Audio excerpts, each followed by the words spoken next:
Good morning students. Today we are going to start the last topic of 5th unit, that is decentralization. Decentralization is an expansion of delegation of authority. Under decentralization, number of decision taking points increases because authority is delegated to middle level and lower level managers to take significant decisions. Centralization and decentralization are related terms as an organization uses both the policies.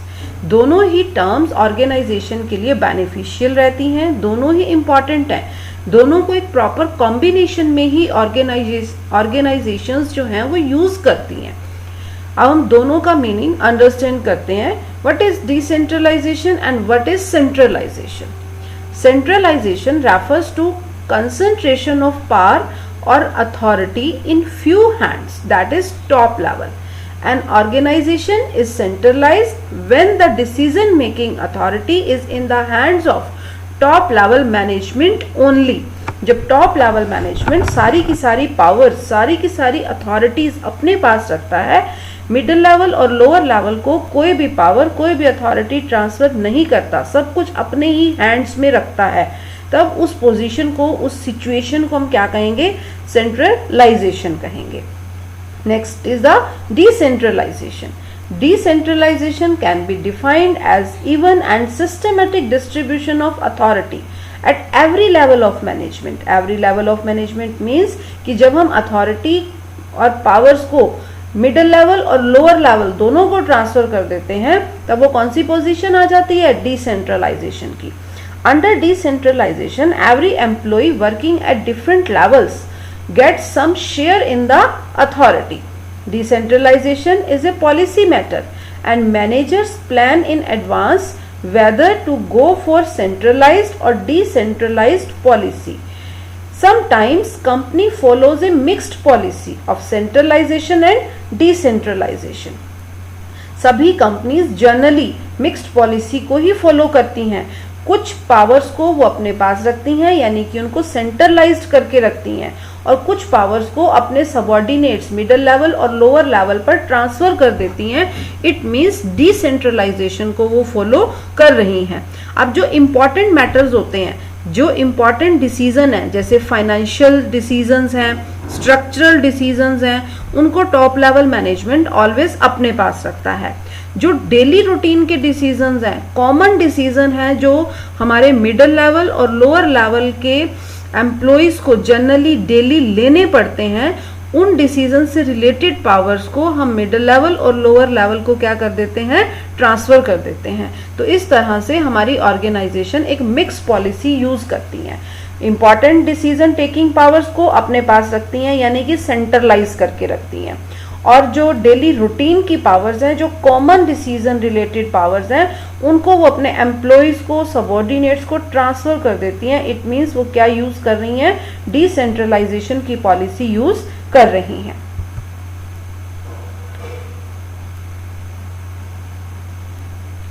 Now come to the relation between delegation and decentralisation.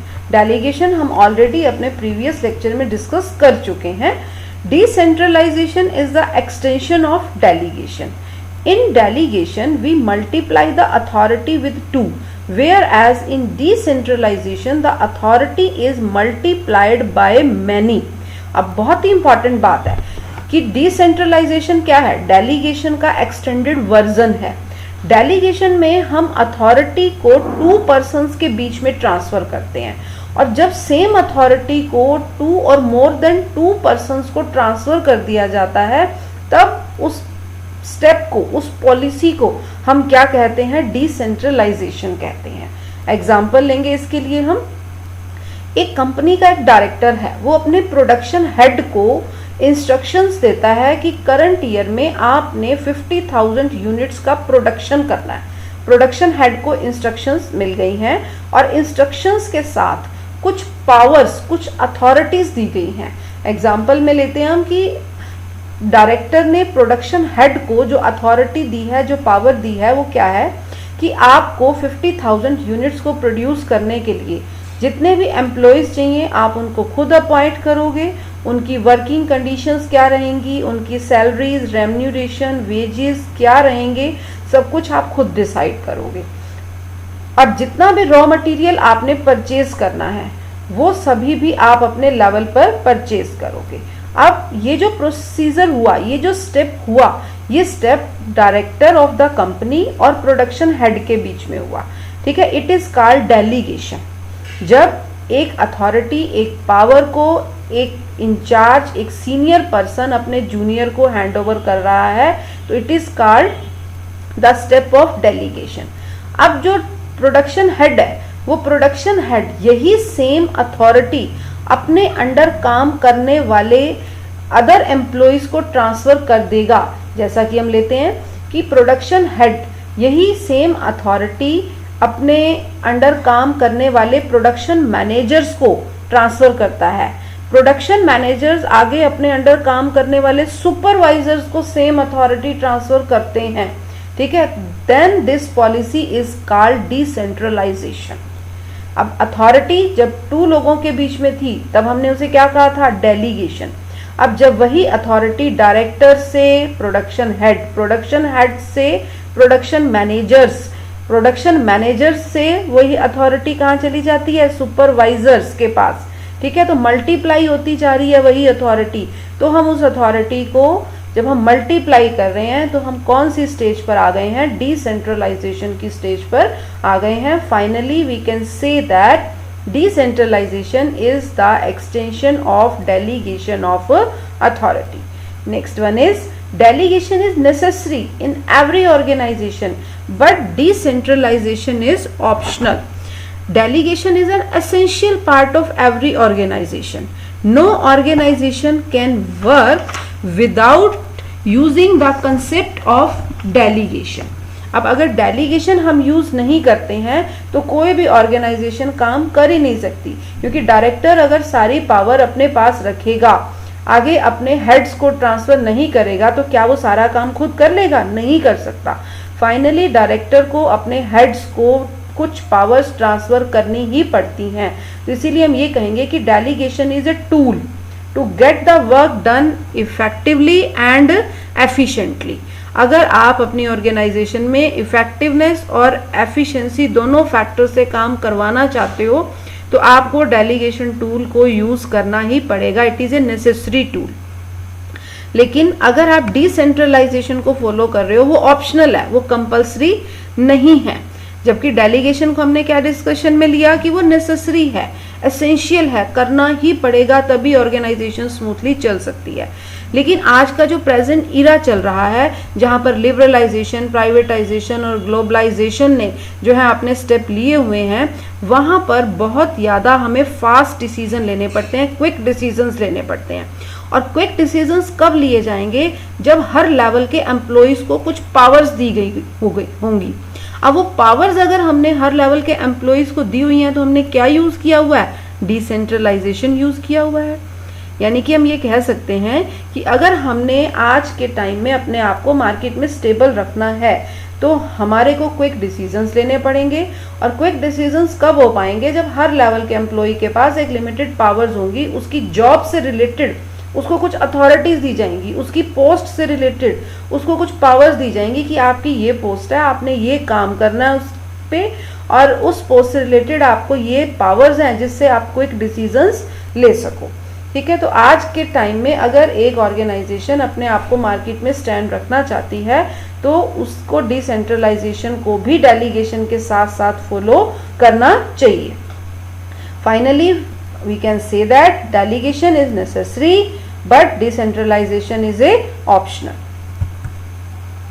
Come to the features of decentralization. It is an expanded version of delegation of authority. It increases the significance of the role of the subordinates. जब आप subordinates को कुछ powers दे रहे हो तो automatic उनका role क्या हो रहा है, इंक्रीज हो रहा है। It is a process which is applicable to the organization as a whole. It reduces the workload of the senior officers. जब सीनियर ऑफिसर्स अपना काम दूसरे लोगों को दे देंगे ऑटोमेटिक उनका वर्कलोड क्या हो जाएगा, कम हो जाएगा। Decisions are taken by those employees who are going to implement them. Along with the authority, even accountability is delegated. Very important point है डिसेंट्रलाइजेशन में.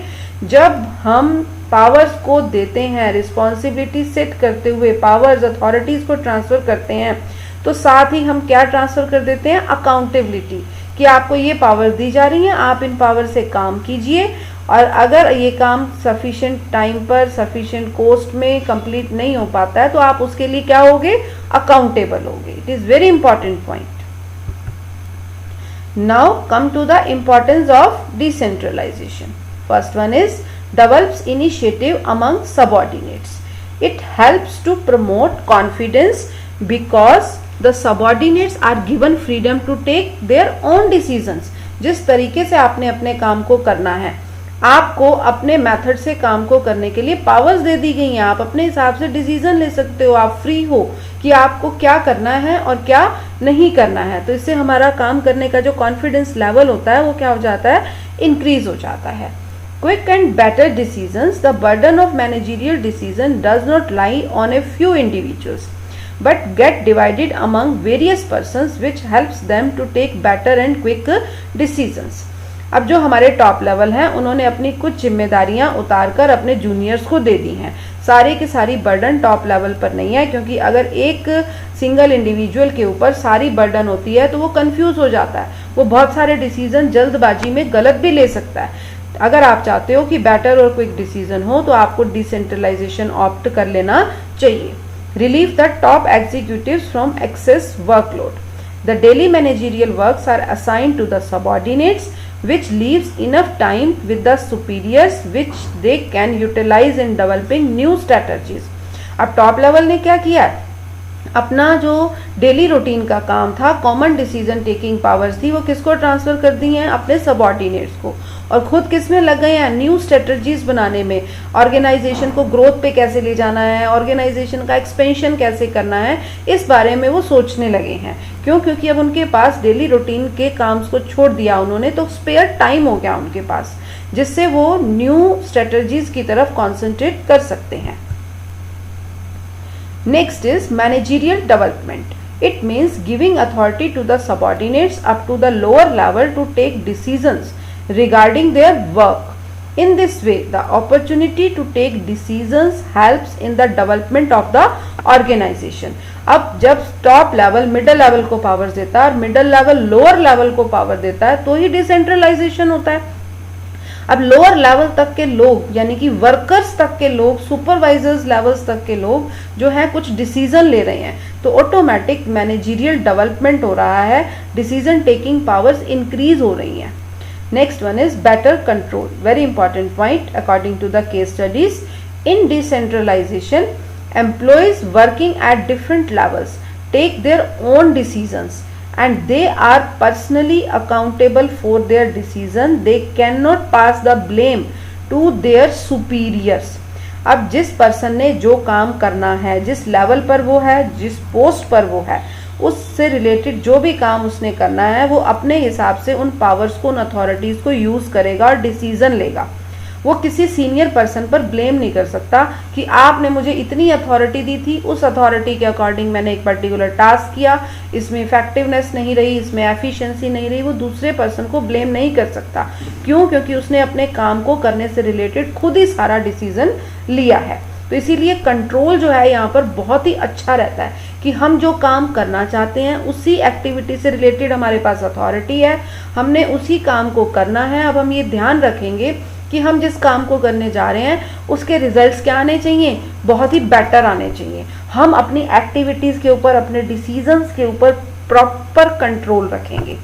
It makes it possible to evaluate performance at each level which result in complete control over all the activities. अब हर level के employees की performance अलग अलग show हो रही है कि किसको क्या अथॉरिटीज दी गई, उन्होंने उन अथॉरिटीज का कैसे यूज किया और फाइनली उसका रिजल्ट क्या आया, आउटपुट क्या आई. अब हर एक्टिविटी के ऊपर हम इंडिविजुअल चेक कर सकते हैं और किस एक्टिविटी में हमारी इंप्रूवमेंट की रिक्वायरमेंट है, हम उसे इंप्रूव भी कर सकते हैं. इसी को हम क्या कहेंगे, कंट्रोल कहेंगे. Next one is facilitates growth. Under decentralization, full liberty is given to the subordinates to take decisions. This situation indicates a sense of responsibility among the subordinates, thus they make effort to achieve better results. That's all about the importance of decentralization.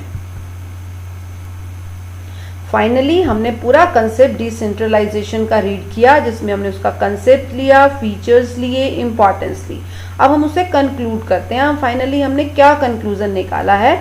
As a conclusion it must be noted that in spite of its benefits decentralization should be applied with care, as it can lead to disintegration of organization if departments start operating on their own guidelines, which may be contrary to the interest of the organization.